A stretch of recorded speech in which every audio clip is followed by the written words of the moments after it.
Ladies and gentlemen, please take your seats. Our program will begin momentarily.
Ladies and gentlemen, please take your seats. Our program will begin momentarily.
Ladies and gentlemen, please welcome from J Street U Northwest, Regional Co-Chair Eva Borgwardt.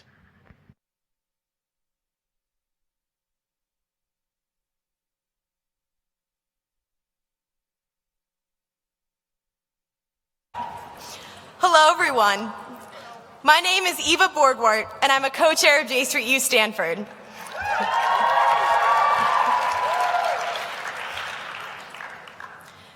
In a political moment that's felt so turbulent and uncertain, it's been so inspiring and necessary to join with all of you this weekend. Many of the events of the past week have been genuinely scary for the Jewish and Muslim communities in a way that's felt almost surreal. Today alone, there were 16 new bomb threats at JCCs across the country. On Friday, there was an arson attack at a mosque in Tampa. And this is not to mention the desecration of Jewish cemeteries in Philadelphia and my home community of St. Louis. But in such a genuinely scary moment, we're also seeing the Jewish and Muslim communities showing up for each other in really incredible ways.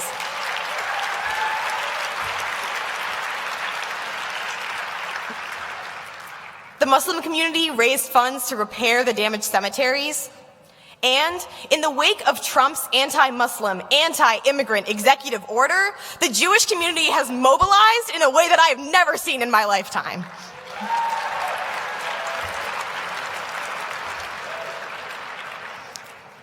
I was recently at one of the sister protests for the highest national day of Jewish action for refugees in Mountain View, California, with members of my synagogue, and many of these people were at their first protest ever.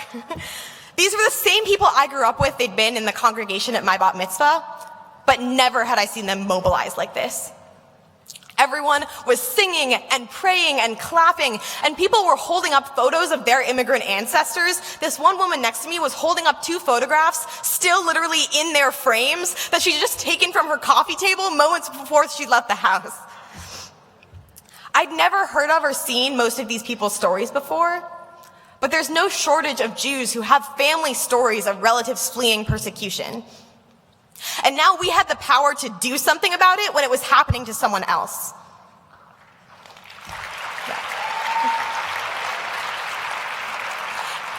I was so proud of my community. In the car on the way back, I thought about another time that I'd felt that way. It was August 2014 in Ferguson, Missouri, and I was handing out water by the side of a march for racial justice and for Black lives, also with a group from my synagogue. I knew then, too, that the Jewish values I was raised with were what was driving us to stand up for social justice and equal rights. But then, in that march, a banner that said "Free Palestine" went by. And I felt this ripple of discomfort go through all of the other Jews around me. And people started looking at the floor. And someone said, "Oh, it's a shame that had to be there," as if it had cast a shadow over the entire demonstration. I remember feeling torn in two, because on the one hand, I shared a lot of their discomfort. Free Palestine felt like it cut Israelis and those who support them out of the picture. But on the other hand, I saw the parallel that was being drawn. Black communities were facing a militarized police force, while Palestinians under occupation were facing a military charged with policing. They were trading tips on Twitter about how to deal with tear gas. So I remember thinking, while the circumstances are different, don't the values that lead us to stand up against injustice in Ferguson also lead us to do the same thing in the West Bank?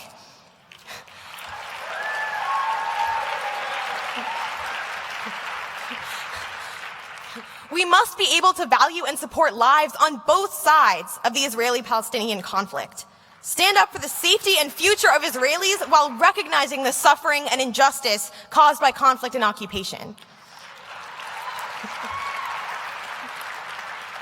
And actually, this is genuinely what it means to stay true to the teachings of our tradition. That's ultimately why I joined J Street U. Last fall, a group of us from J Street U at Stanford, during Sukkot, slept in a sukkah in the middle of campus to oppose the demolition of the West Bank Palestinian village of Susia.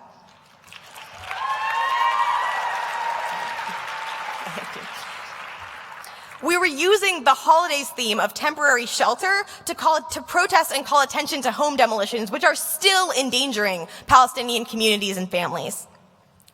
I think it was the first time any of us had actually obeyed the commandment to dwell overnight in a sukkah. I'm in J Street U because that was what it felt like to apply the same values to Israel and its challenges that I apply in literally all other aspects of my life. As I see this political awakening and this really exciting surge in activism in Jewish and pro-Israel communities across the country, I know that they too can apply their values to the struggle for peace and to Israel's future. They don't need to check them at the door.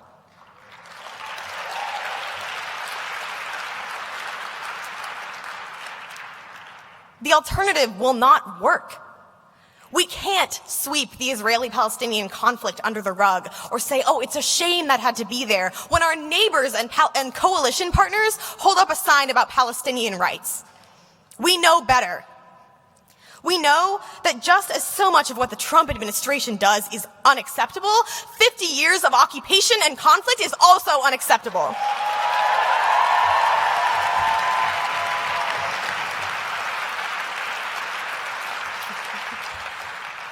We know that we can fight for Israeli democracy like we fight for American democracy.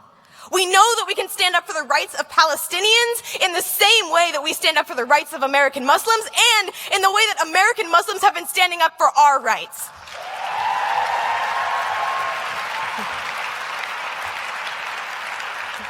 We know that we can oppose home demolitions and occupation with the same determination and conviction with which we oppose a refugee ban.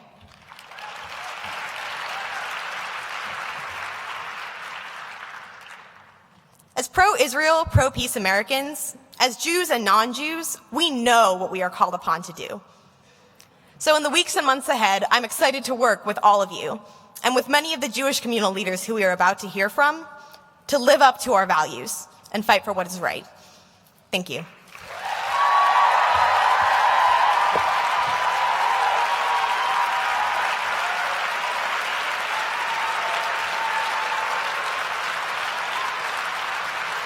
Ladies and gentlemen, please welcome Editor-at-Large from the Forward, J.J. Goldberg.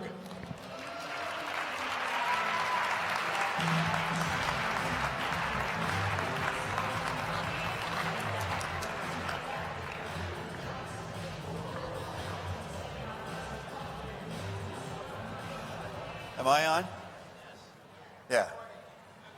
Well, on this fine afternoon, I guess it is already. Dearly beloved, oh no, that's the wrong sheet. I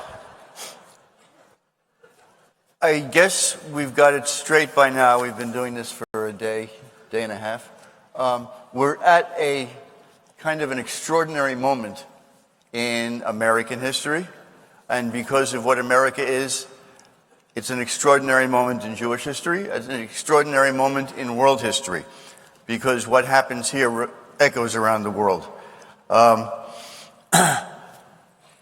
The thing that has been bothering me for the last few weeks is that this is a very different problem from what progressives and liberals have faced before. And yet, we are addressing it with the same answers we used before. We're out there fighting for immigrant rights, for LGBT rights, for racial justice, for the things we fought for before, against a new threat, I think. But we're going to talk about this. On the other hand, if we don't fight for those things, what are we? So we face a dilemma. And as often happens in a dilemma, we're kind of in a funk.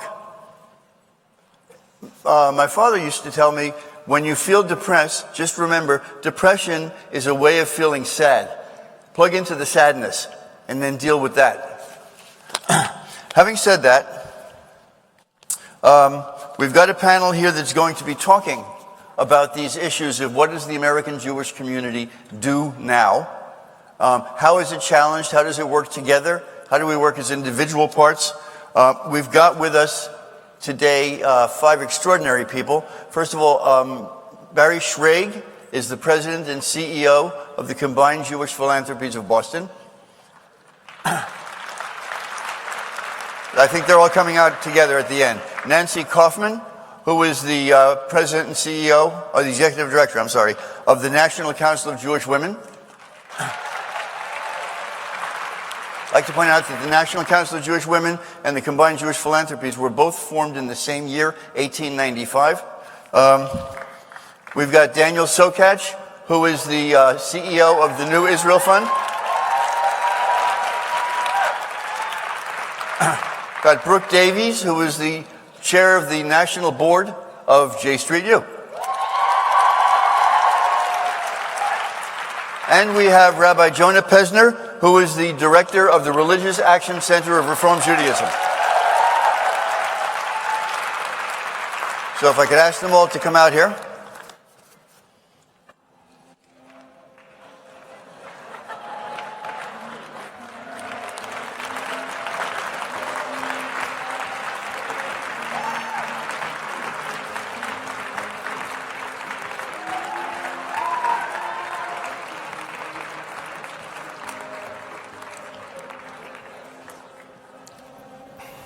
So again, on my left, Nancy Kaufman, Barry Schrag, Daniel Sokach, Brooke Davies, and Jonah Pesner.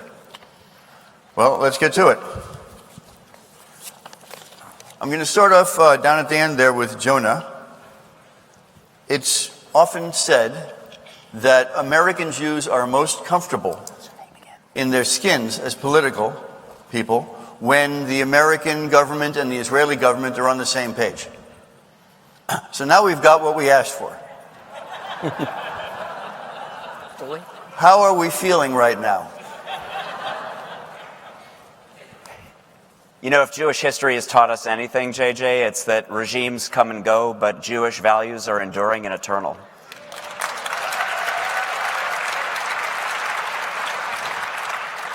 So for me, the premise of the question may or may not be correct. I'm with Eva. What I am seeing at the grassroots level across our country is congregations that are organizing, mobilizing, and they are literally marching in the footsteps of the prophets who came thousands of years before them to do what you said earlier, which is to be for the widow, the orphan, and the stranger. We are for the refugee. We are for the LGBT community. We are for Black lives. We are for all lives. We are for people with disabilities who are going to suffer under this health reform, whatever it's going to be, and we are for Muslim brothers and sisters, and we are for the Jewish community because that's what Jews do, and we will do it, and we will get through this as we have gotten through thousands of years of Jewish history.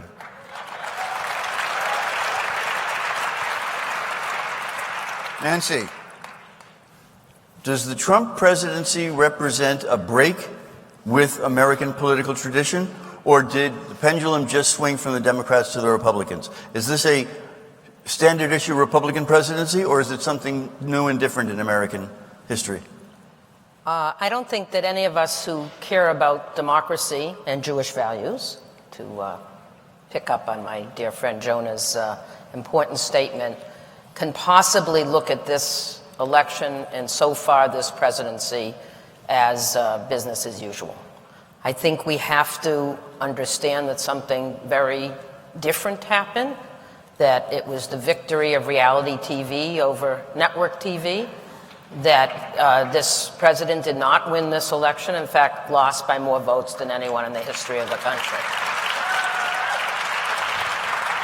And I think if we act like it's business as usual or Republicans on steroids, we will miss the enormous and serious efforts of Bannonism to deconstruct what has been traditionally our two-party system and our American democracy.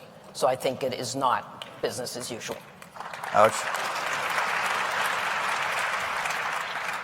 Brooke, how do you see the role of the Jewish community at this moment here?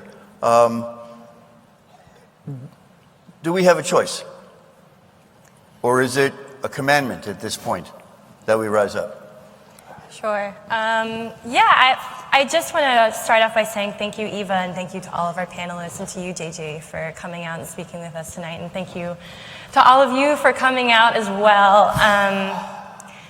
I think our choice is very clear, and if I could bring it to Israel for a minute, that would be great. I think we have a choice of a two-state or solution or a one-state reality. And to me, I feel like personally I have no choice but to stand up and to defend a two-state solution. And domestically, there are incredible things that the people on the stage are doing. I know that NCJW was an incredible force in organizing the Women's March, and the RAC has done amazing work standing up against David Friedman. I would say that I am incredibly proud of the response to the refugee ban that the Trump administration put out from the Jewish community, but I would say that just as democracy is being threatened in the US, so is democracy being threatened in Israel, and just as this Jewish community has built an enormous amount of power in the US, we have an enormous amount of power in Israel, and with that comes a responsibility to do something. So the choice to me is clear. If we want to see Israel slide into a one-state reality, if we want to see continual violence and continual strife and continual insecurity, that's just going to happen. But if we want a two-state solution and if we want to make that choice, it's on all of us to make that happen.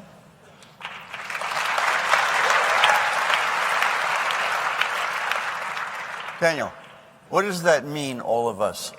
How does the Jewish community, in practical terms, what is the Jewish community in this battle right now?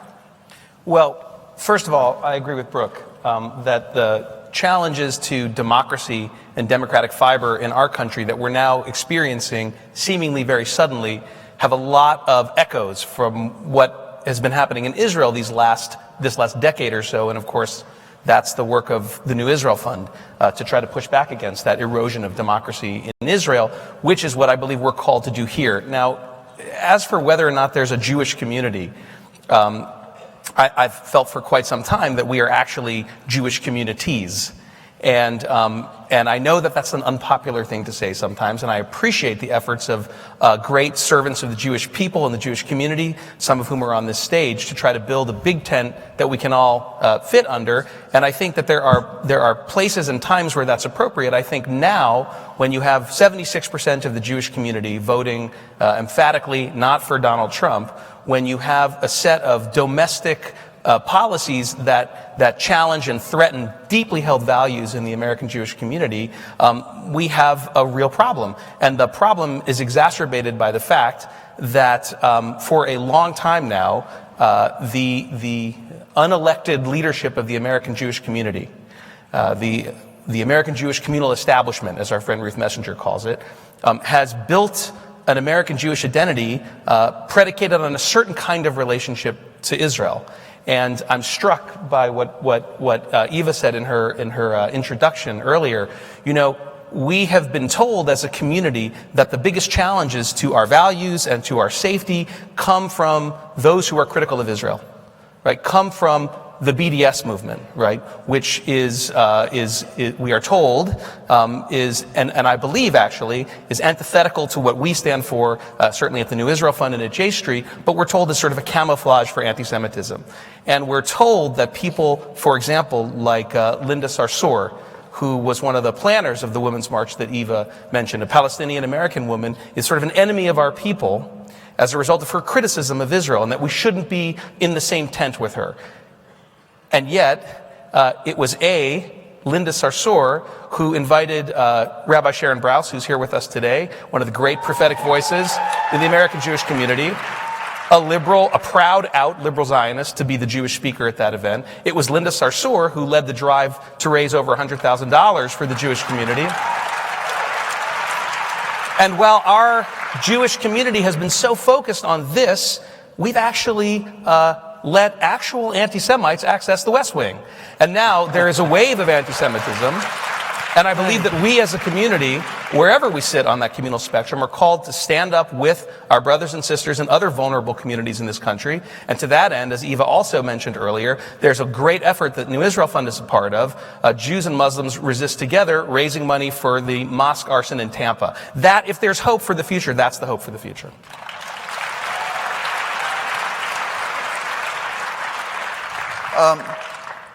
Just as a bit of context, in the last election, Trump got 24% of the Jewish vote, Hillary Clinton got 71% of the Jewish vote, and the other 5% went to the third-party candidates. Gary Johnson and Jill Stein. If we count back to the last 14 elections, roughly from the time that today's retirees could first vote, 1964. There have been 14 elections since 1964. By the way, 1964 is also the last time that a Democrat won a majority of the white vote. Trump comes in 7th of the 14 among Republicans getting a share of the Jewish vote. In other words, 9 did worse than him. What's the math is beyond me. 7 did worse than him. 7 did worse than him, and 7 did better than him. He came right in the middle. Hillary Clinton, at 71%, comes in 9th among Democrats because the Jill Stein, Gary Johnson took away. So that this was not, in many ways, it's a more ambivalent Jewish vote than we usually see. Now, Barry, you head an organization that tries to reach the entire community.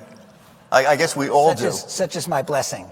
I guess we all do that, but what are the limits on the community as a whole acting? What can it do and what can't it do in a situation like this? Well, I think I need to say first that I was uncomfortable with what Eva said. There are differences here. To talk about 50 years or 70 years of oppression, it doesn't give a lot of space to real heroes who tried to make the peace happen, to various peace processes that were rejected by the Palestinians, to all the attempts that were made to actually create a two-state solution. It's not going to, the real audience here is not the people in this room. It's the people of Israel. We alienate the people of Israel. We have no hope of creating the two-state solution that most of us strongly believe in. So, part of the problem in understanding the Trump phenomenon, we better be taking a look at the way we talk to each other as Americans. We better be looking in the mirror a little bit. And if we allow the mistakes that we made in terms of creating the political situation that we have right now, the incredible polarization, to destroy our community, it's another problem. So look, it strikes me that one of the problems here is the deterioration of the institutions that used to run American life. Those no longer have any credibility. And what needs to replace them are mediating institutions, face-to-face organizations like synagogues. Now, in every synagogue, there are going to be some people who like Mr. Trump. And in our community, there are some people who like Mr. Trump. Or at least, let me say this, they didn't vote for him. They voted for Hillary. And they certainly reject a lot of what's happening with people who are being hunted down in the street because they're undocumented immigrants. But on the other hand, they take some joy for the first time in seeing a United Nations ambassador actually say that the fact that Israel is criticized 80 times when Iran is criticized once was a horror show.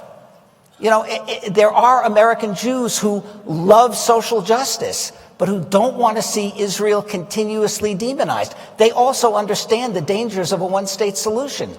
But to say to our brothers and sisters in Israel that theirs is an unmitigated history of oppression, it's not right. And it won't get you anywhere with the people of Israel, who we need to make our friends. Did I not answer your question? I probably didn't. Ask me again. Well, we're going to get to everything, but I want to emphasize that last point you made. There are two separate questions in any political decision. Is it right, and will it get you anywhere?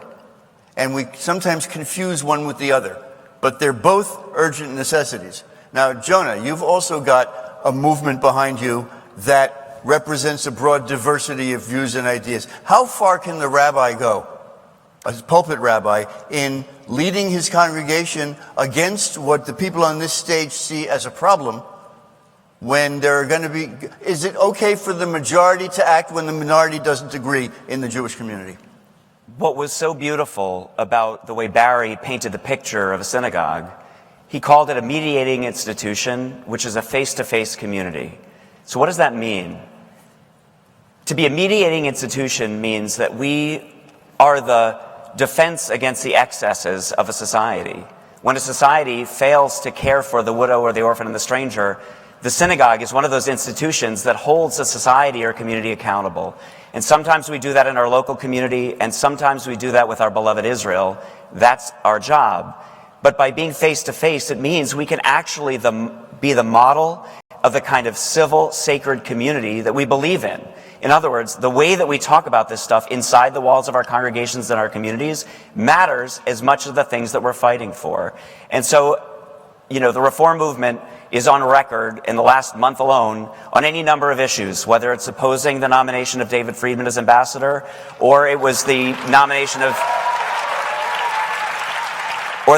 of Senator Jeff Sessions to be Attorney General, or the refugee ban, or the Muslim ban, or whatever. But we know that making those bold decisions must go through a sacred process where first we are located in our enduring Jewish values. These are not political, partisan positions. They have to come from and through the text. And that text has to be studied in sacred dialogue with the dissenting opinion. Because we should remember, the Talmud always publishes the minority. That said, I like to remind people, though Hillel and Shammai disagreed about how to light the Hanukkah, we still light the Hanukkah. So at the end of the day, we may disagree about where we stand on Israel. We may disagree about this presidency. We need a two-state solution. We need peace and justice and security for Israel and for Palestine. And we need to fight for that, because that's what it is to do what it is to be a prophetic movement of the Jewish people.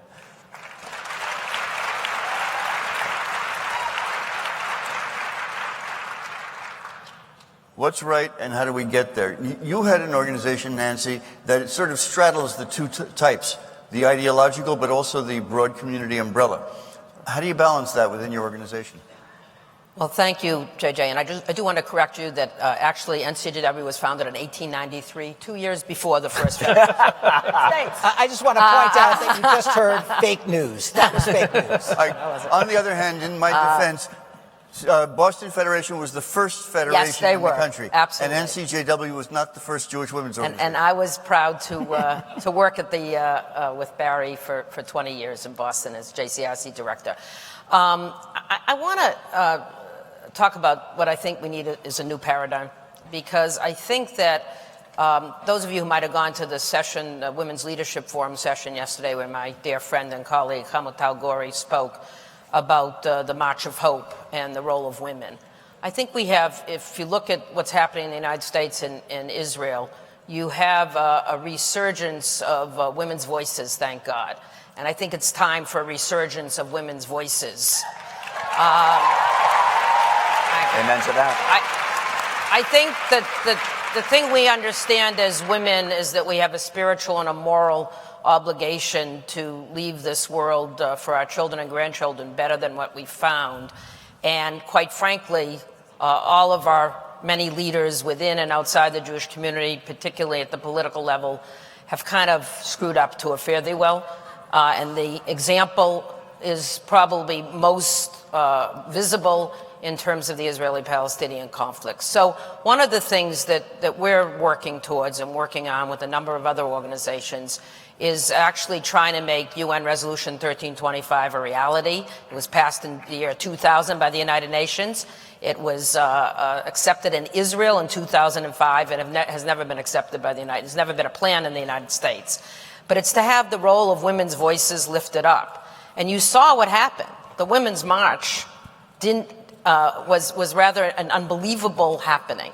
And one of the things we did as National Council of Jewish Women was that we decided that not only would we officially sponsor it once we did our due diligence around questions that we had and concerns we had, but that we would sit on the policy committee because we did not want it to become an anti-Israel bashing opportunity, which it did not, and the organizers stayed true to their commitment. And that we would, unlike marches previously that many of us participated in, that we would try to organize the Jewish community to march and be together as a Jewish community. And I want to thank everybody in this room and all my colleagues across the country who came together, many Jewish organizations who came together and marched together as Jewish organizations. So I guess what I want to I want to say is that to me the biggest barriers right now are indifference, not caring about the the role of Israel and being pro-peace and pro-Israel.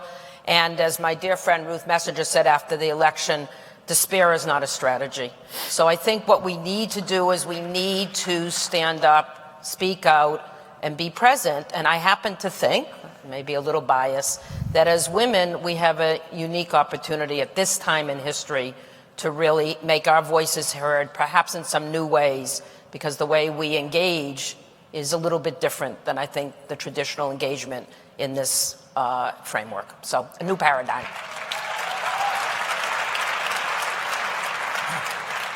At the risk of pigeonholing and stereotyping, we've got one person here who works with kids on campus. Young people. Young people. Our kids will be upset. So the question is, the Jewish organizations, the mainstream Jewish organizations that have or haven't performed well, do the people you talk to care about that? Do they follow what the Jewish organizations do?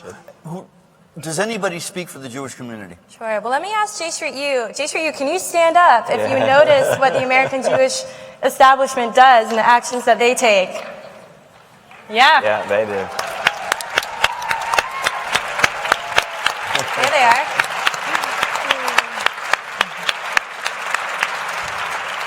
We do.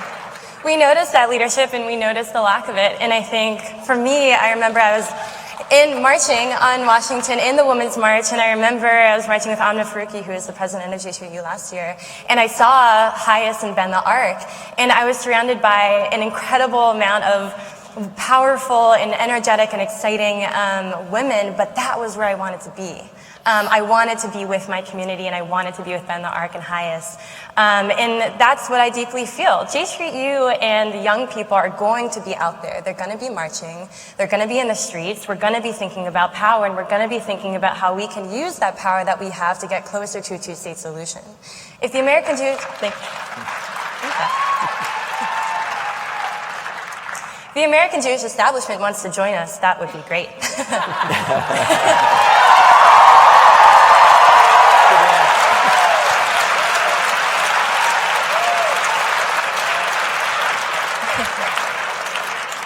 Yeah, and that's it. You know, JJ, can I just add, you never want to follow a J Street U leader, but I will say, every time I meet with the J Street U leadership, it is like inspirational, motivational, energizing. This is not our future. This is our present, and thank you all for your leadership. Really incredible.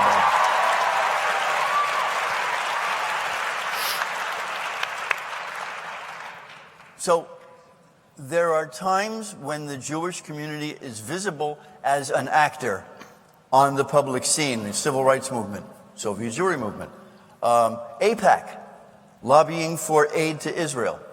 Everybody notices. I'm wondering whether there is a visible Jewish presence in the, we call it the resistance, the opposition to Trump now, and is there a way we could do it differently, Jonah? It feels so Jewish to me. It's like incredible. I mean, I just, when you painted the picture earlier of, you know, the folks who descended on the various airports to be with refugees, proudly they wore T-shirts with Jewish insignias. There were rabbis. There were people wearing kippot.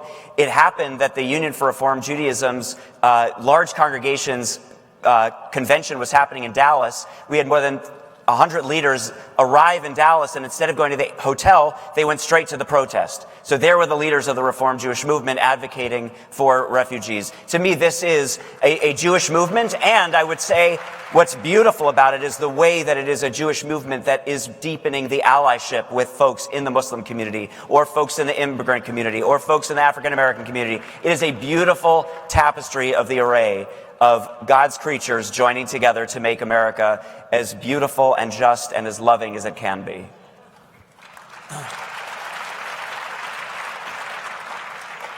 Barry, when you see or hear that sort of militant, proud talk from Jewish liberals today, does it make your job as a being the glue that holds the community together, is your job easier or harder? I have the best job in the world. It's definitely easy and terrific, and it's actually a pleasure. That's the truth. But so let's look at it in a slightly different way. So first of all, I do think that we have a major responsibility to hold the community together. Otherwise, we're not going to be able to do anything. And that means trying to find the center point where action is pretty nearly universal. So if we asked the community to back a resolution of CJP attacking Donald Trump, it would create nothing but a firestorm of horror. On the other hand, we are now in the process of building a massive fundraising campaign and volunteer service campaign to be out there with undocumented immigrants, helping them to defend their lives and their families.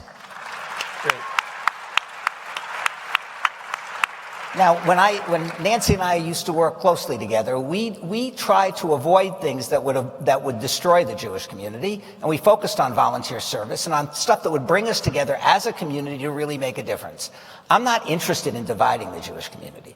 I'm interested in bringing it together around things that 95% of the Jewish community will agree to, because our heart is the heart of the stranger. Because we remember what it felt like to be strangers and slaves, because we remember what our Torah demands of us, and we will do that. But we need to think about the best way to do this in a way that will actually, everything has changed. Even the dialogue around Israel has changed. The idea that there was a great article by, 70 years old, which was basically called Plan B for a two-state solution, where there may be openness, even in this administration, to be thinking in brand new ways about this. There was a problem with talking about over the green line when most Israelis thought that Gilo was not a settlement. Maybe we should be talking about what we need to do outside the blocks. People are suggesting this. Even Mr. Netanyahu suggested this in a kind of a 5-point plan not too long ago. He then backed off.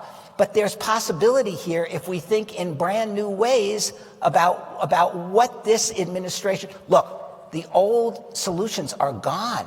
We better be thinking in new ways about how we take advantage of the opportunities that we actually have left in a way that keeps our Jewish community unified. You know, there was in Abraham Lincoln's first inaugural address, he looked at his audience and he said, we are not enemies. We must be friends. He was worried about civil war. He said, let's stay calm and keep our perspective until the better angels of our Constitution reassert themselves.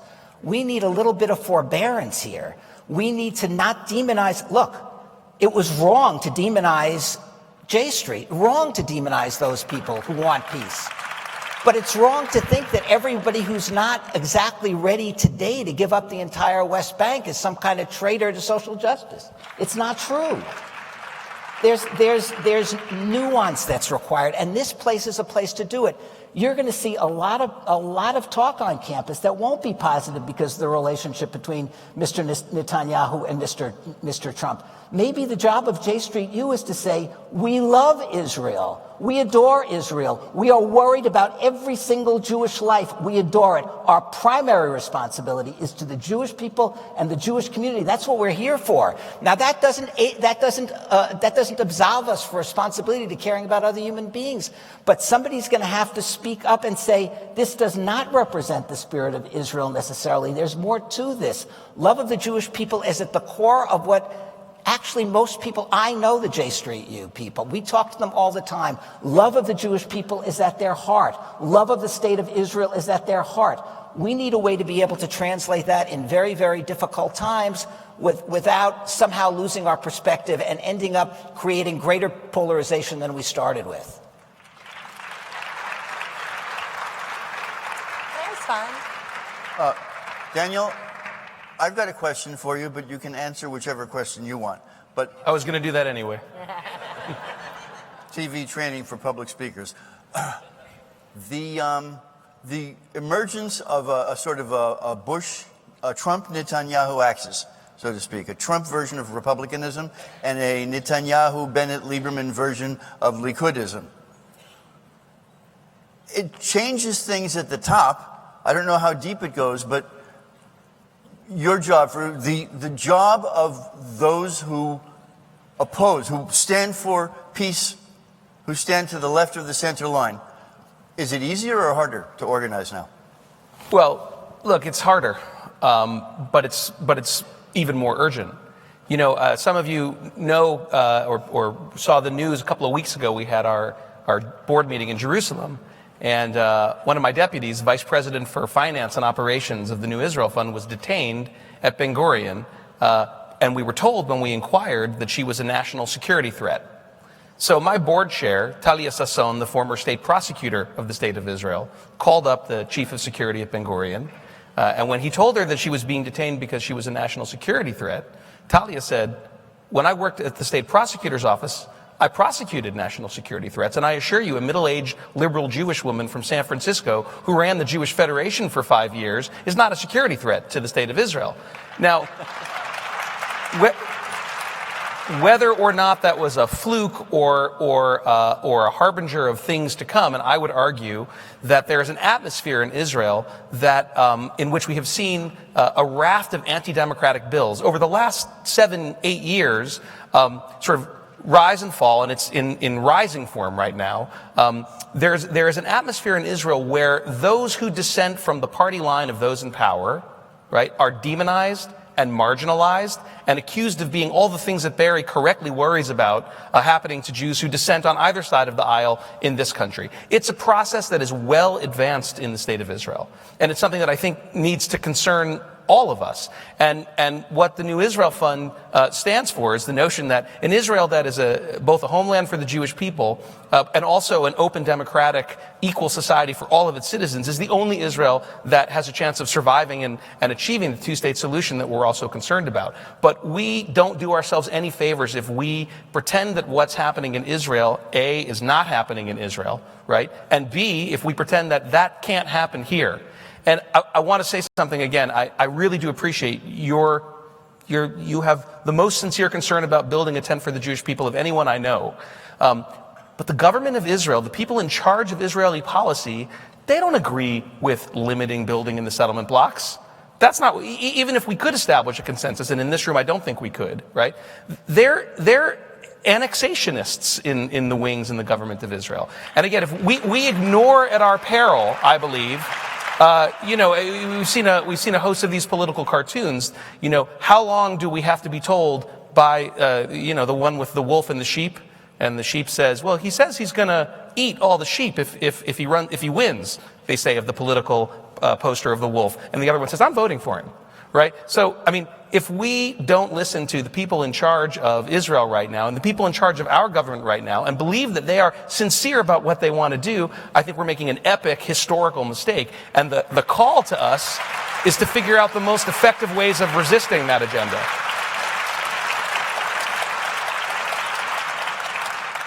I want to flip it back to the grassroots and the importance of the grassroots. And I come from the grassroots. I worked in the grassroots. I was trained in organizing, and I believe in the grassroots. I believe in the grassroots in the United States. I believe in the grassroots in Israel, and it's why I love J Street U, because you are the grassroots. So we love you. You know, you are the grassroots. So I think that we spend so much time focusing on who's up there.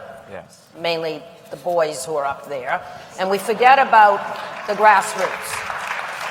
One of the things that the Women's March, which was incredibly well covered in Israeli press, the United States press, felt for, I think, all of us who felt empowered and participated, was that the grassroots had a voice. What didn't get as much press was the Women of Hope March that was sponsored by Women Wage Peace back over Sukkot. The march, we supported, National Council of Jewish Women. It's a movement that's happening in Israel at the grassroots. It's an incredible movement of women who want to make peace across the spectrum.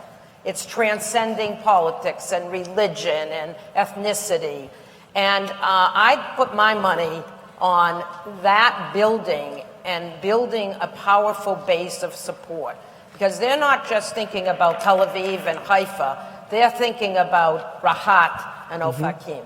And if we don't think about the women who are living there, if we don't think about the economic divide for people, then we're forgetting that there is something that unites people that has to do with the desire for peace, but they need to have the bandwidth to be able to pursue peace. So I guess while we have perhaps governments that we don't fully believe in, support, or feel can lead us, across the divide, that maybe it's time for us to all be investing in the grassroots and building. We are the pushback. And That's right. Yes. Can I actually say something? Yeah, I just want to lift up your point of I also deeply believe in the grassroots.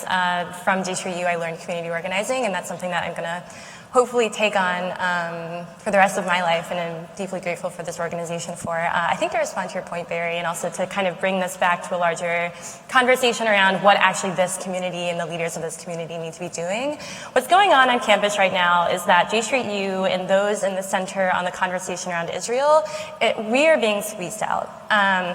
When I have students, Lily Sandberg gave a beautiful story at our student session yesterday where I think the dean of her academics said that she doesn't talk to Zionists, that she doesn't even engage with Zionists, the dean of her academic school, and talk about a power dynamic. I have students, personally myself, the day after the election, a swastika was found in my mailbox, and so I'm being squeezed out on the right as well. That is happening on campus, it's happening across the country, and it's happening to J3U students, and it's worrying to me. The thing is that I deeply believe in J3U's ability to do the grassroots organizing that we need to do and to stand up for the two-state solution and to get organized and to build power and to make sure that we actually carve out a center on campus and in this community that actually gets us closer to what all of us want. What I need from this community is to largely give us that space. In the fight against BDS at Northwestern, a few years back, if I recall, all the pro-Israel groups got together. They wrote an alternative resolution in response to a BDS resolution that had come up at Northwestern, and it said in the alternative resolution the word occupation. The Federation in Chicago was not happy about the word occupation being involved in this resolution, and so much pressure was put on these students that the resolution actually dissolved. The coalition that had been built by these pro-Israel students dissolved, and BDS passed at Northwestern. So what I need from this community is not just a helping hand, I also need for you all to let me do my work. That's what I need.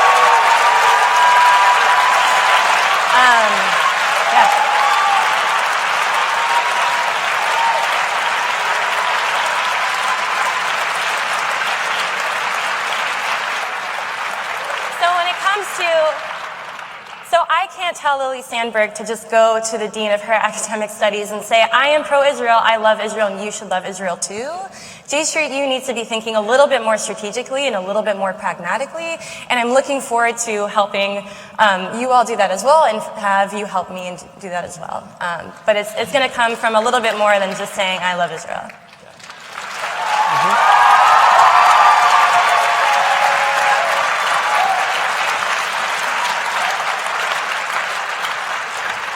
So, Jonah, you're in a position heading an organization that works with Washington. Situations like this, like deans who don't want to talk to Zionists. We hear the response from the ZOA, which is to get anti-Zionism outlawed. Is there a middle ground? What should we be working for in terms of the atmosphere on campus? What can we achieve to change this? Well, I think, first of all, we should hear Brooke and this beautiful picture of what the middle looks like, what the center look like, what the vast majority of American Jews, and I would actually argue Israeli Jews, aspire for. We have a few shrill voices that kind of ground out what is thoughtful and what is reasonable, and I think both Barry and Brooke pointed out, nuance really matters. We have a vision of a Zionism that is democratic, that is authentically rooted in Jewish sources, that is compelling, I think, for most Israelis and most American Jews. What we need to be doing much better is not just telling that story and messaging it, but is really building the institutions, relationship by relationship, federation by federation, J Street U chapter by J Street U chapter, where we come around together around that kind of shared vision and enterprise about what that looks like. And there are some hard conversations that are going to have to happen in the meantime, and people are going to reasonably disagree. I think in Israel, any of us who spend a lot of time in Israel, there is such a yearning for an Israel that is at peace, that is democratic, that respects the rights of minorities, where women have full equality. Most Israelis want all of that. And I think we have to be the amplifying voice of what that picture looks like, and then do the hard work to build the institutions that reflect those values. That's a good fundraising pitch for a New Israel Fund, Jonathan.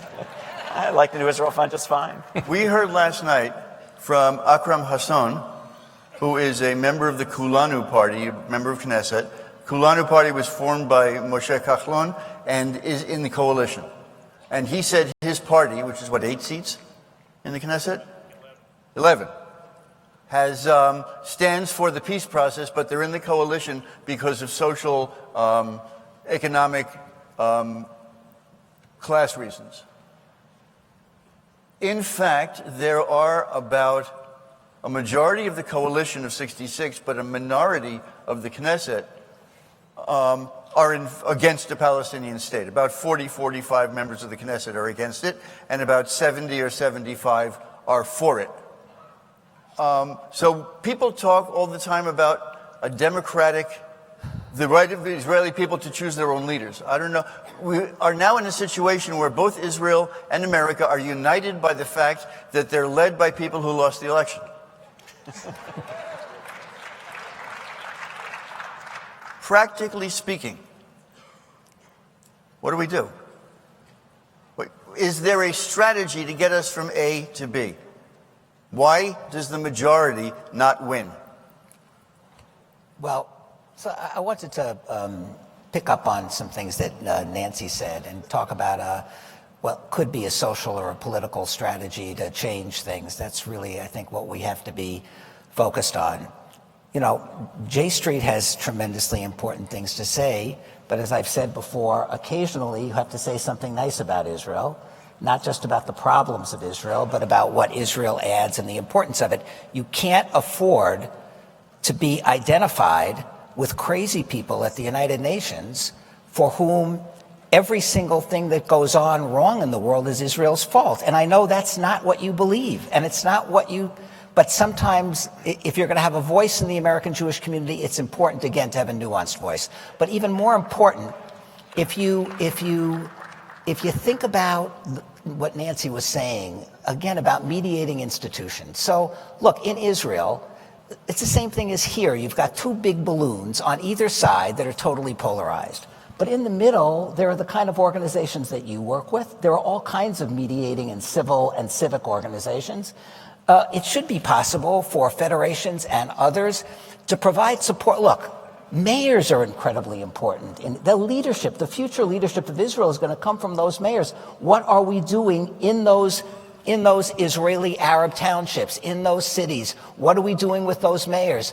There are people, philanthropists in our community that are totally committed to seeing serious change in Israeli society through the support of those kinds of institutions. We're not going to get anywhere by screaming at each other over a huge chasm. What can happen, and this is going to take a lot of thought, this is not an applause line, it's what do we need to do to strengthen those institutions that could truly make a difference. Arab-Israeli organizations, leadership training. Our problem and their problem is certainly in part a gigantic lack of leadership to give leadership to our community and to theirs.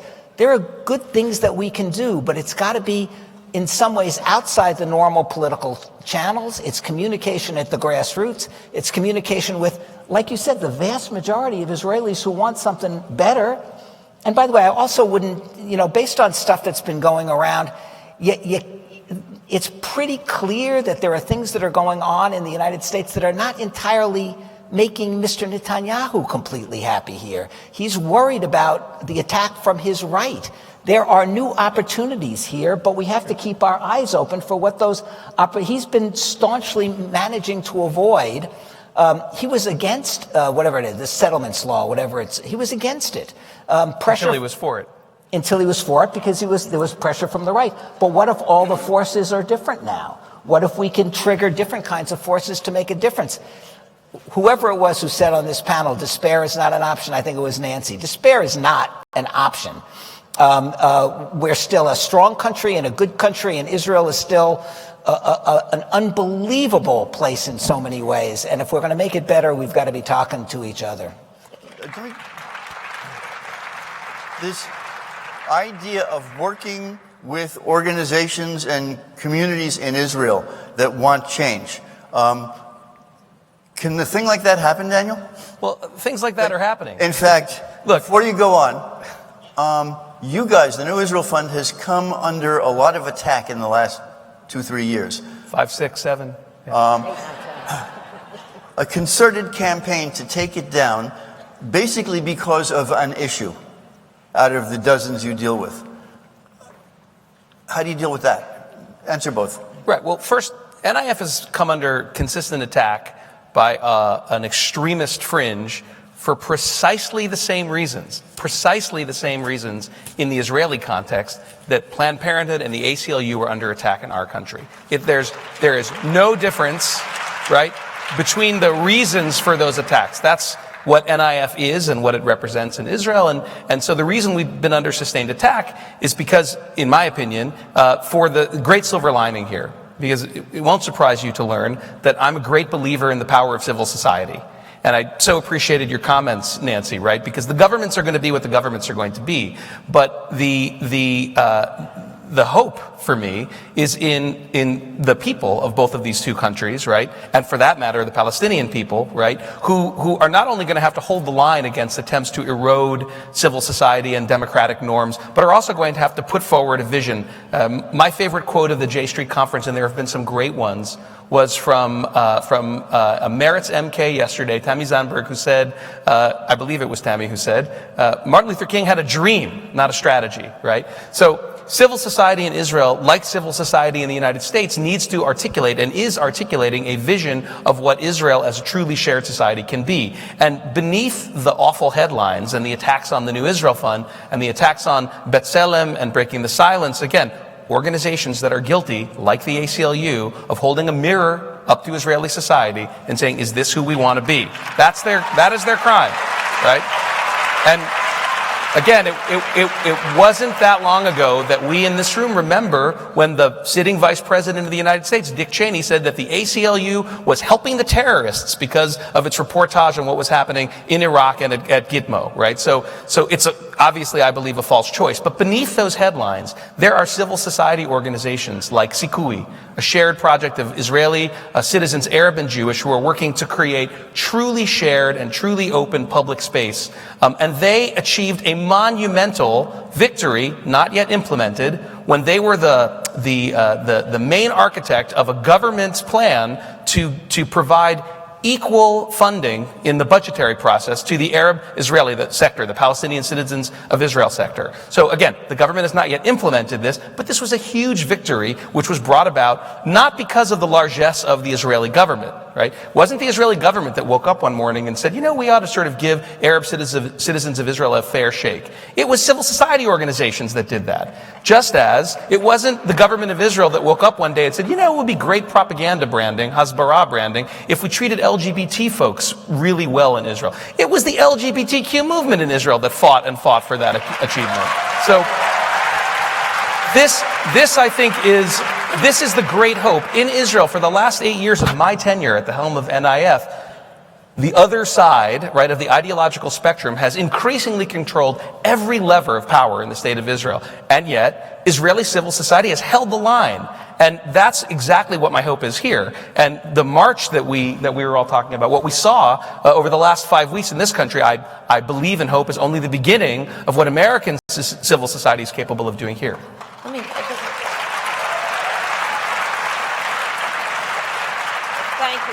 Thank you, Daniel, and I want to pick up on both what you and Barry said. In a few weeks, we're going to be having our national gathering in Atlanta, and at our Israel Plenary, we'll be having two amazing women come speak, one from We Power and one from Injaz, one that helps women get elected to municipal positions in the Arab community and in the Ashkenazi and in the Sephardic, the entire spectrum of Israel. And so we'll be lifting that up, and we will be supporting that, because it's about building civil society. I want to take us to, if I can, JJ, just, I'm thinking, here are these amazing people on this panel. I think all of us love Israel. We're pro-Israel. We're pro-peace. And yet, somehow, we haven't been able to communicate what I think is an agreement, a consensus, that Israel's future is going to depend on a two-state solution, and that's becoming less and less possible. And so I know, Barry, for years, you said to me from, I think, when I first began, way back when, you were never a big fan of settlements. I know that for sure. And the question is, when our organizations go to Israel, or could we think about going to Israel together across the spectrum and actually having a fly-in, as we do in Washington, and saying to the Prime Minister, the American Jewish community, not Trump, not the American government, but the American Jewish community is deeply worried about the future of the state of Israel, and we're not going to see it go down the tube. I'm in. I think, believe me, no, I think that there's, among the people who I know, there's a very large consensus that a one-state solution is an extremely bad idea, and that Israel could limit settlement building, if only to give the world the true sense that Israel really cares about and wants peace. And that would be, and like I said, it could be outside the blocks, it could be, but some sign that says, and yet those same people will say, settlements are not the problem here. The problem has been the rejection of Israel from day one. So we really have to take some of this stuff into account. The New Israel Fund's a wonderful organization, but you know what? Some of the criticism is not the work of far right-wingers who simply hate civil society. Right, it's the work of propaganda by far right-wingers who hate civil society that people believe in this country. I think demonizing people on the other side is an extremely bad idea. I think that lots of Israelis do not like the idea that they're moving toward a one-state solution, which is extremely dangerous. But there are some organizations that you have that also give people the impression that the problem here isn't the one-state solution. The problem is Israeli soldiers that are violating every decent human law that we have. That's a problem for Israelis, and because most of their kids are in the service and they're the ones that have to fight, they're the ones that have to either decide whether to make a move or...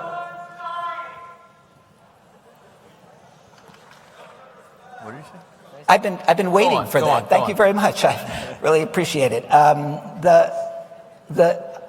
I think that we again need to be thinking about what the people of Israel are actually thinking and what they care about and who they are if we're really gonna make this case. But I think that the key to this really is listening to each other and trying to apply some nuance to the arguments that we're making about what's going on over there. Look, there are many, many, many of my most important donors that would love to go over to Israel and make the case. They do not want to be identified with United Nations attacks on Israel. They don't want to be identified with what they view as completely unfair attacks on Israel. They worry about the future. Lots of people do. Building a coalition that's prepared to talk about what needs to be done in a way that Mr. Netanyahu can understand, that feeds into what his interests are as well and what the interests of the people of Israel are. This is a new time, an extremely dangerous time, a time when there are going to be tipping points all over the place. We need to think about this very, very carefully and not be talking to each other in slogans.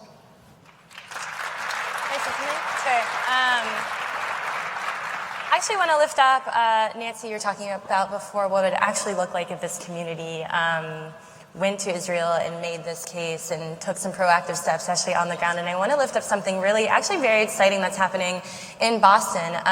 The Tufts, J Street U and the Tufts Hillel have been working really hard together. So there's some Tufts students in the crowd. Yeah. They actually, I believe this spring break, are going on an interfaith alternative spring break to Israel and to the West Bank.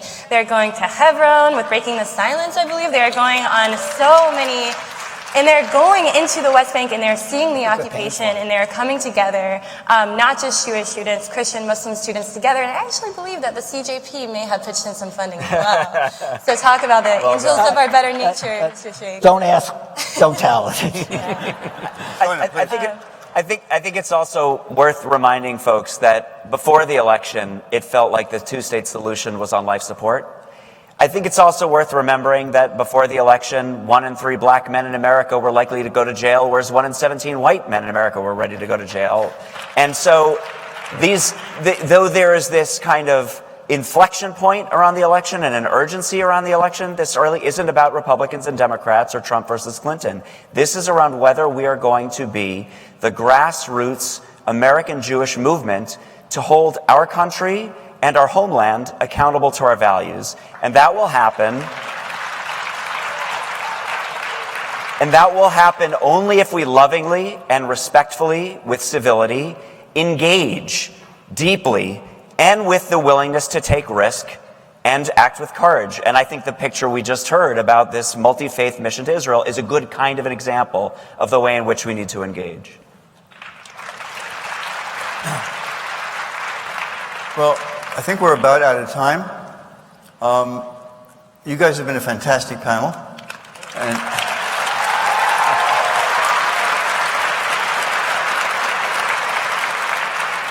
I rarely see a better audience. So give yourselves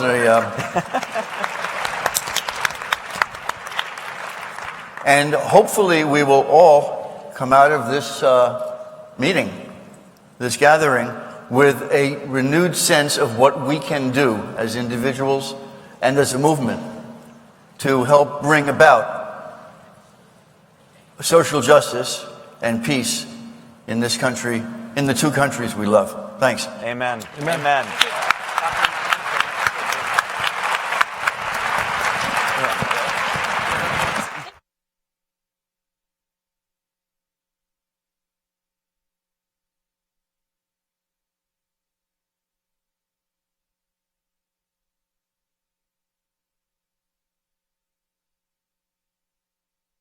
Ladies and gentlemen, please remain in your seats. Our program will continue shortly.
your seats. Our program will resume shortly. Ladies and gentlemen, please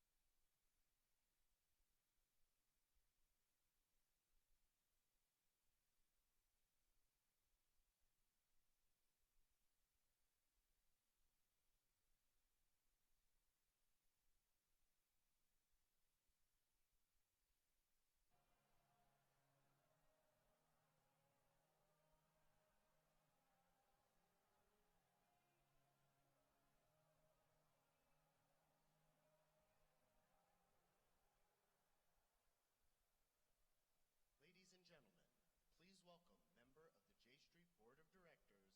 Richard Goldwasser.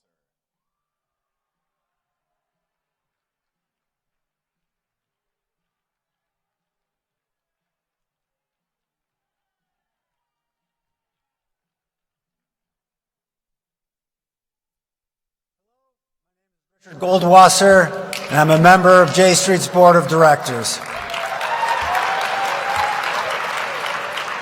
It is my privilege and honor to introduce this afternoon a man who needs a little introduction. For all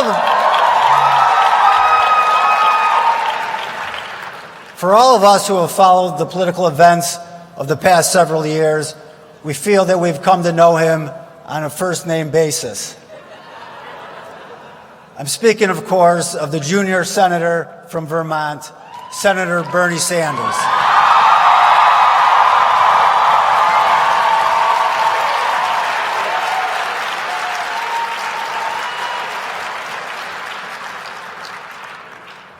During the course of the senator's presidential campaign, I heard from many who described how his old-school, Jewish-inflected Brooklyn accent reminded them of their uncle or grandfather, a familiar and passionate voice, ready to impart important lessons and take on tough arguments. For me, as a Jewish Chicagoan, it wasn't how Senator Sanders spoke, it's what he was saying that recalled an earlier generation in my family. His dogged and principled advocacy for the rights and dignity of working people and average Americans reminded me of my grandparents and uncle, all labor lawyers and union organizers in Racine, Wisconsin.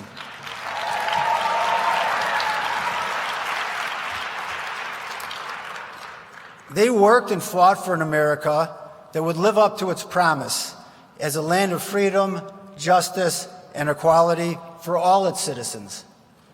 They were clear-headed about the challenges and opposition they faced, and they refused to give up. Those were their values, and that was their tradition. It's Senator Sanders' tradition, and it's our tradition too. Those same values have also formed the backbone of the senator's strong support for Israel, a country founded by progressive dreamers hoping to build a social democracy. And they have driven him to provide strong support for U.S. leadership towards a two-state solution. During his campaign, Senator Sanders made clear that the futures of Israelis and Palestinians are intertwined. He said in one speech, "Peace has to mean security for every Israeli from violence and terrorism. But peace also has to mean security for every Palestinian."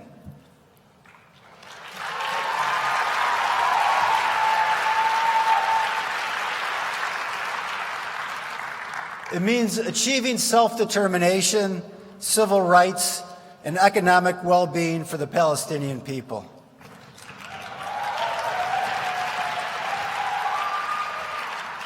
Along with Secretary Clinton, Senator Sanders helped establish a new standard for informed and helpful discourse on Israel in the Democratic Party, as the candidates showed that politicians can win support from pro-Israel voters by touting the importance of tough diplomacy, serious compromise, and progress towards peace. In this difficult new era we have entered, we know that Senator Sanders will be an important voice standing up to dangerous and bigoted policies and standing up for leadership that benefits all Americans and holds true to our democratic values at home and abroad. It is my honor to welcome to the stage Senator Bernie Sanders.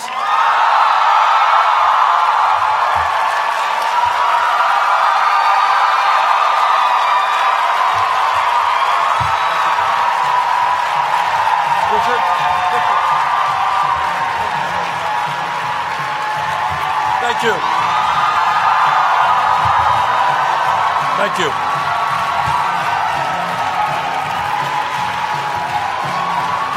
Thank you, Richard.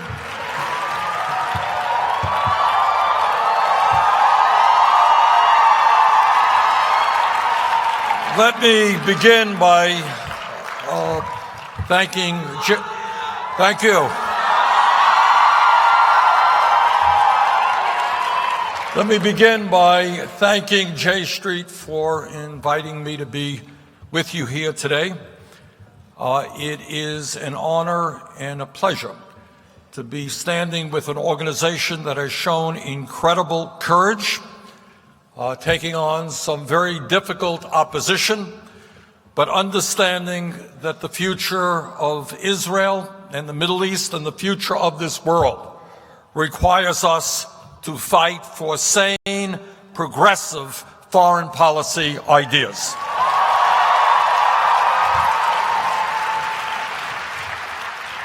And I'm further delighted to be in the company of friends from Israel and from all over the Middle East, and in fact all over the world, who I know in these very challenging and difficult times will continue the fight for a world of peace, a world of justice, and a world of environmental sanity. As I managed to catch a bit of the discussion in the last panel, and one of the panelists made a very, very important point, and that is despair is not an option. Now more than ever, we have got to continue the fight for justice at all levels.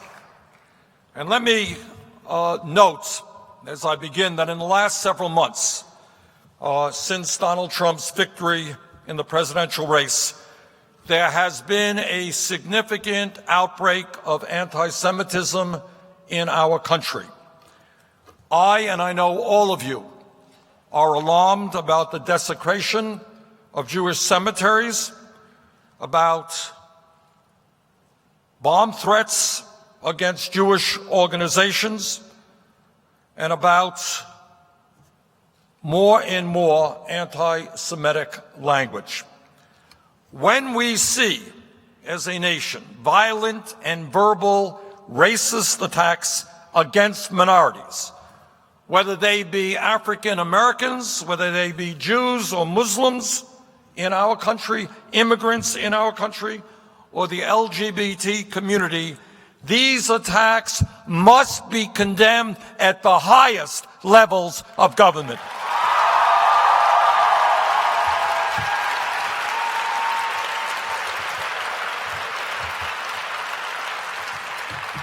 It was rather extraordinary that in the White House's Holocaust Remembrance Day statement, the murder of 6 million Jews was not mentioned by the Trump administration. I hope very much that President Trump and his political advisor, Mr. Bannon, understand that the entire world is watching, that it is imperative that their voices be loud and clear in condemning anti-Semitism, violent attacks against immigrants in this country, including the murder of 2 young men from India,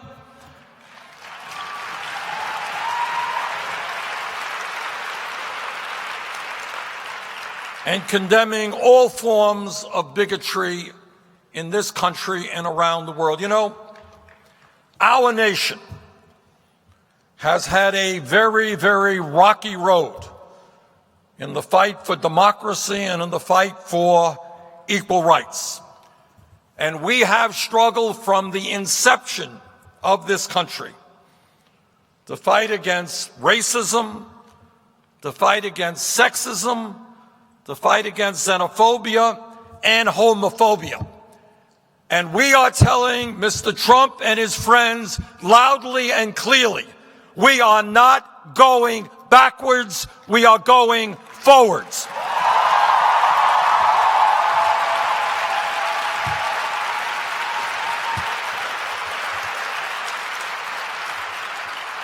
We will continue to fight against all forms of bigotry and discrimination.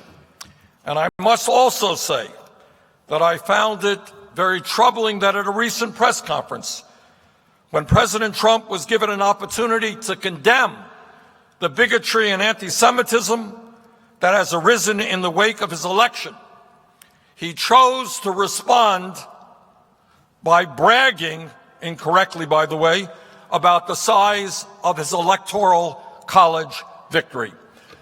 The function of a president, a serious president, conservative, progressive, or whatever, what has always been the function of the president is to bring us together, not divide us up.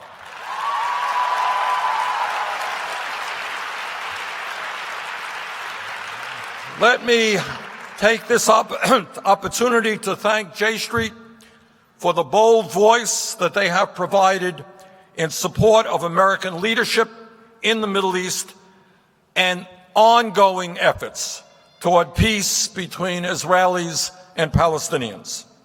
I understand, and you understand, that given the political climate in this capital, that has not always been easy.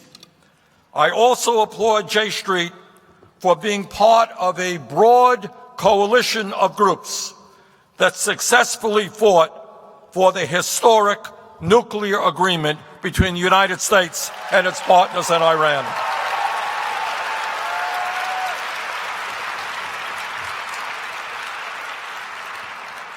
That agreement demonstrated that real American leadership, real American power is not shown by our ability to blow things up,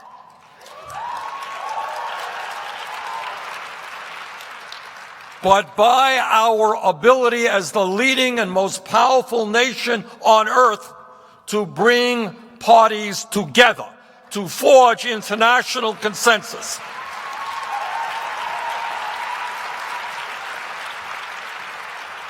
For many years, leaders across the world, including Israeli Prime Minister Netanyahu, had sounded the alarm about the possibility of an Iranian nuclear weapon. What the Obama administration was able to do, with the support of groups like J Street and others, was to get an agreement that froze and dismantled large parts of that nuclear program, put it under the most intensive inspections regime in history, and removed the prospect of an Iranian nuclear weapon from the list of global threats.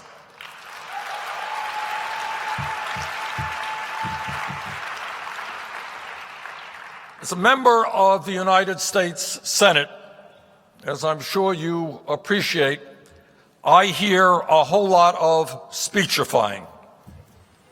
Every day I hear from many of my colleagues how tough the United States has got to be, and how at the end of the day, military force and tanks and guns and planes are all that matters.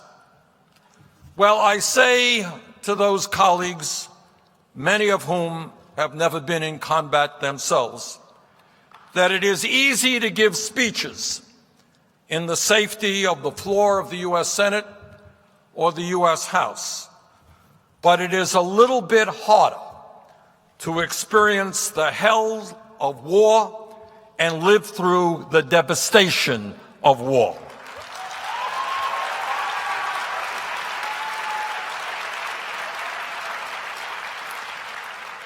I recall vividly, because I was in the House at the time, about all of the rhetoric that came from the Bush administration, that came from my Republican colleagues and some of my Democratic colleagues, about why going to war in Iraq was the right thing to do.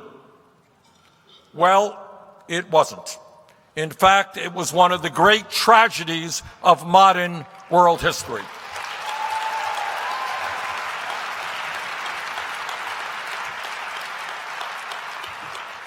Today, it is now broadly acknowledged that the war in Iraq, and I am very proud that I was one of the leaders of the opposition to that war.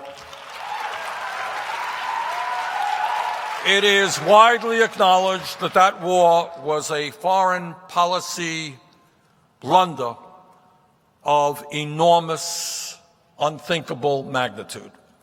The war in Iraq led to the deaths of some 4,400 brave American soldiers and the wounding, and I speak as the former chairman of the Senate Committee on Veterans Affairs, the wounding of tens of thousands of others, both physical and emotional.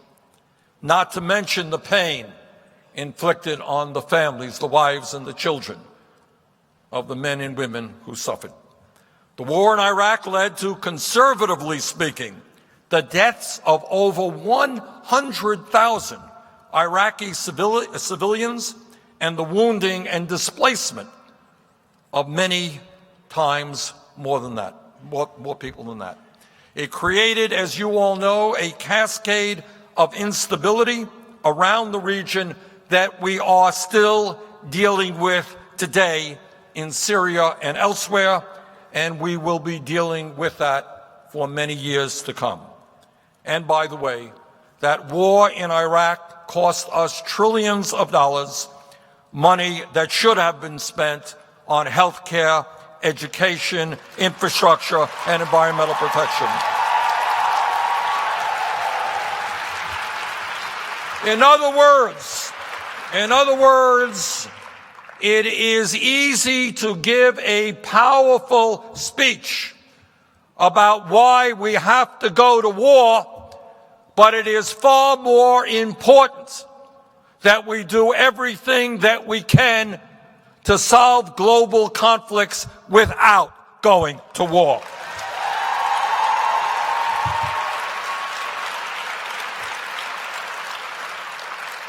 The war in Iraq, like many other military conflicts, had unintended consequences. It ended up making us less safe, not more safe. In contrast, the Iran nuclear deal, a deal that didn't promote or prompt great dramatic speeches, a deal that was enormously complicated, a deal that took an enormous amount of quiet diplomatic work. That deal helped the security of the United States and our partners. Yes, it helped the security of Israel, as many Israeli security experts have acknowledged.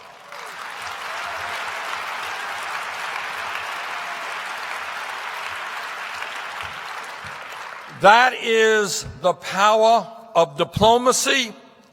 That, in my view, is what real leadership is about.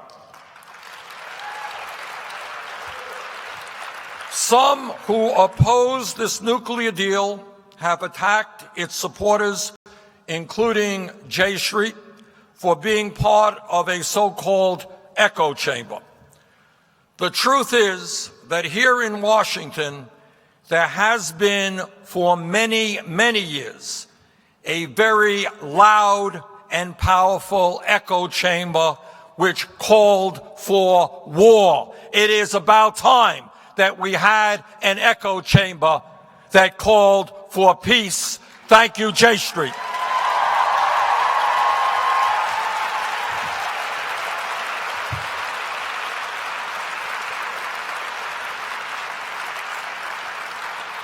As some of you may know, a few years ago, when I was a young man, I had a connection to the state of Israel in the sense that I lived on a kibbutz for many months in Haifa.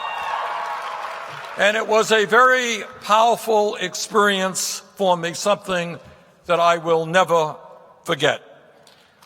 It was there that I saw and experienced for myself many of the progressive values upon which the state of Israel was founded. I think it is important for everyone, but particularly for progressives, to acknowledge the enormous achievement of establishing a democratic homeland for the Jewish people after centuries of displacement and persecution, and particularly after the horrors of the Holocaust.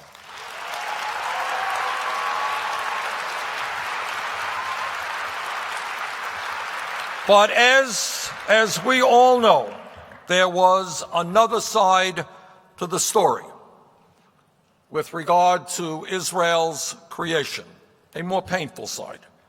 Like our own country, the founding of Israel involved the displacement of hundreds of thousands of people already living there, the Palestinian people. Over 700,000 people were made refugees. To acknowledge this painful historical fact does not delegitimize Israel any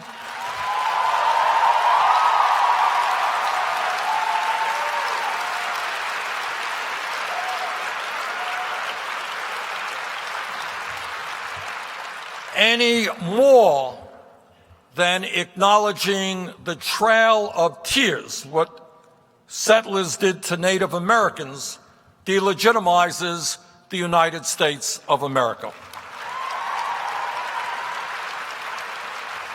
But I didn't come here today simply to revisit a history that all of us are familiar with, or to say one historical narrative is wrong and one is right. My question here today, and I think the question on all of our minds, is, okay, what now? What do Israelis and Palestinians do from here on out? What should be U.S. policy to end this conflict that has gone on for so long, to end this 50-year-long occupation, and to create a better, more secure, and more prosperous future for Jews and Arabs, Israelis and Palestinians alike?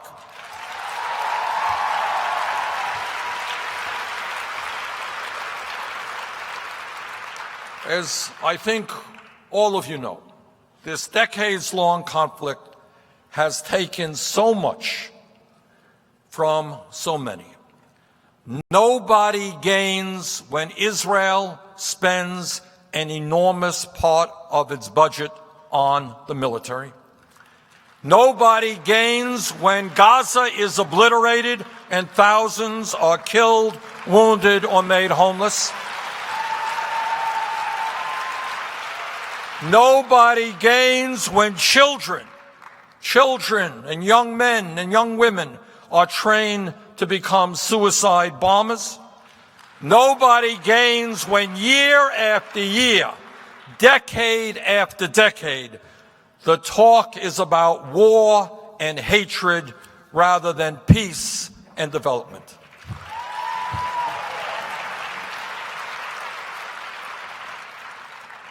Think for a moment about the incredible potential that is being lost when Israelis and Palestinians are not coming together effectively to address the environmental and economic challenges of that region. And I will remember some years ago, I got a small sum of money, not a whole lot, to bring Israelis and people from the region together, from Jordan and Egypt and other countries, not to talk about the political differences, but to talk about the major and severe economic crises and environmental crises facing that region. And it was really a beautiful moment to be in a room where sensible people were focusing on the water crisis in that area, how we provide water to people, the future of water. And that has got to be what our goal is. Our goal is bringing people together in the region to solve the very serious problems that they have. Our goal must be to see people come together in peace and democracy to create a region in which all people, Jews and Arabs, Israelis, Palestinians, have the decent life that all human beings are entitled to. Now, I am not naive. I am not naive. And I understand that given the realities of today, that vision, a vision where people come together in the Middle East to focus on the serious environmental, economic, and social problems that exist, I understand that today that vision appears distant and to some may be far-fetched. But it is a vision, especially in these difficult days, that we cannot afford to give up on.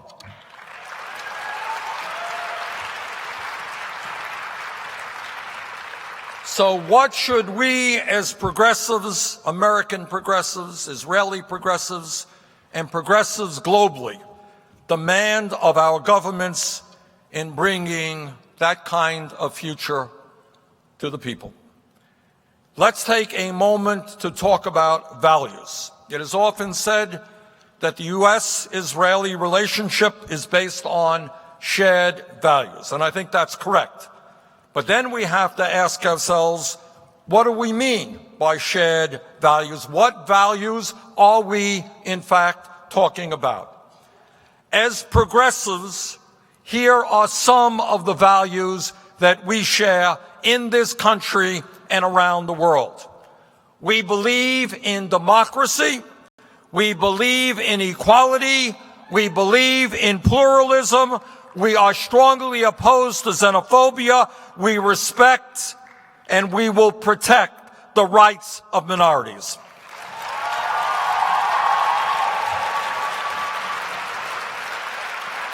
Those are our values. And those values are based upon the very simple notion, a notion that goes back thousands of years, a notion that is installed in the Bible, a notion that says that all human beings, no matter what color our skin, no matter what part of the world we live in, no matter what religion we practice, but that as human beings, we share a common humanity. And that humanity is, no matter where you are, that humanity is that we all want our kids to grow up healthy. We want our children to have the best education possible. We want our kids to go out and have decent and meaningful and productive jobs. We want our kids to have water that they can drink, which is clean, and air that they can breathe, which is also clean. And we also together understand that if we continue along the same path with regards to climate change, that planet in the Middle East, in the United States, will in fact not be a healthy planet for our kids and future generations. And sharing those values, our job is to do everything that we can to oppose all of the political forces in our country and around the world who in fact are trying to tear us apart. And this is not just an American phenomenon, this is obviously a global phenomenon. Earlier this month, at a White House press conference with Israeli Prime Minister Netanyahu, President Trump was asked whether he supported a two-state solution. His answer was, quote, "I am looking at two-state and one-state, and I like the one that both parties like," end quote. Well, I think he was thinking that maybe he was being asked whether he liked Coca-Cola or Pepsi-Cola better. That is not the answer that an American president today should have been giving.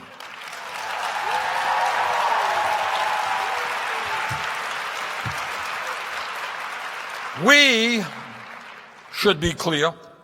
The two-state solution, which involves the establishment of a Palestinian state in the territories occupied in 1967, has been bipartisan U.S. policy for many years. It is also supported by an overwhelming international consensus, which was reaffirmed in December by the United Nations Security Council Resolution 2334. Now, while I understand that the Trump administration has walked that statement back, the casual manner in which President Trump appeared to abandon the two-state policy was extremely concerning, but also unfortunately typical of the carelessness with which he has managed American foreign policy thus far. The president has said that he supports a peace deal, but this doesn't mean much. The real question is peace on what terms and under what arrangement? Does peace mean that Palestinians will be forced to live under perpetual Israeli rule in a series of disconnected communities in the West Bank and Gaza? That is not tolerable, and that is not peace.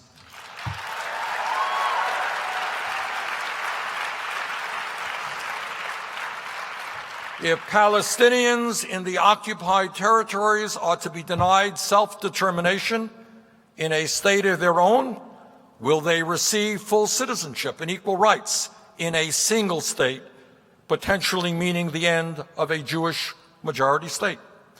These are very serious questions with significant implication for America's broader regional partnerships and goals.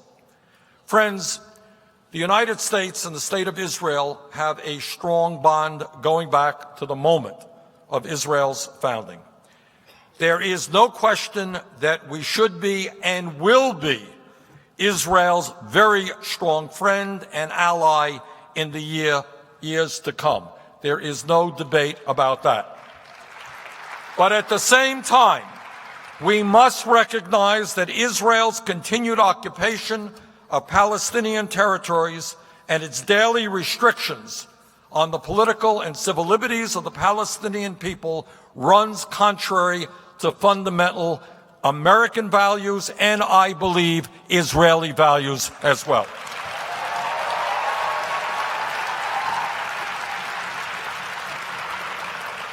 As former Secretary of State John Kerry rightly said in his speech in December, and I quote, "Friends need to tell each other the hard truths," end quote. And the hard truth is that the continued occupation and the growth of Israeli settlements that the occupation sustains undermines the possibility of peace. It contributes to suffering and contributes to violence. As the UN Security Council reaffirmed on December 23rd, the settlements also constitute a flagrant violation of international law. I applaud the Obama administration's decision to abstain from vetoing UN Security Council resolution.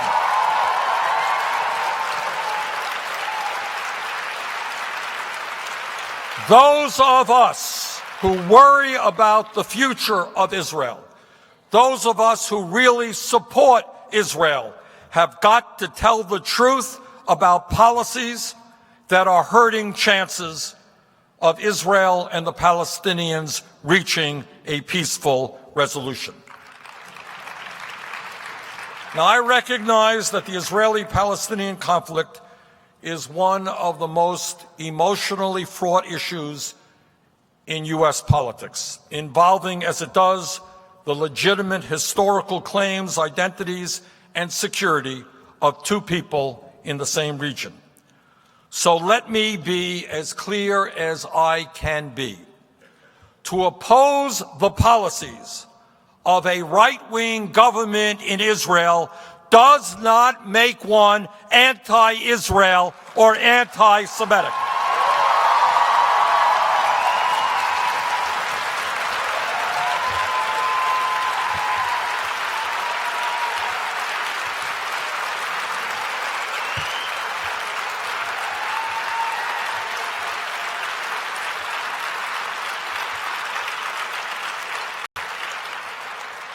We can oppose the policies of President Trump without being anti-American.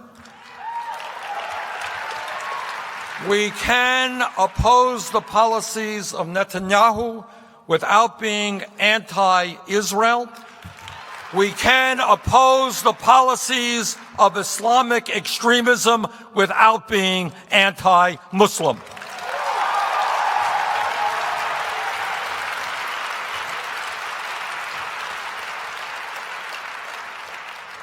As I have said many, many times, peace means security, not only for every Israeli, but also for every Palestinian.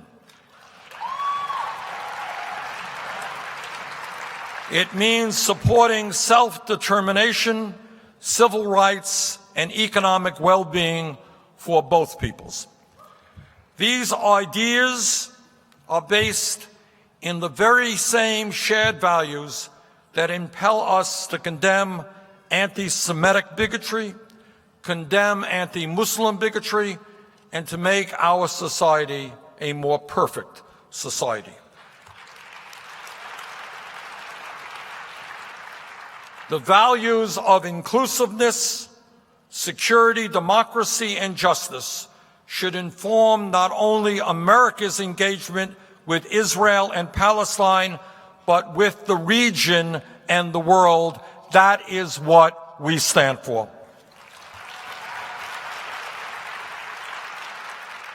The United States will continue its unwavering commitment to the safety of the State of Israel, but we must also be clear that peacefully resolving this conflict is the best way to ensure the long-term safety of both peoples and for making America more secure.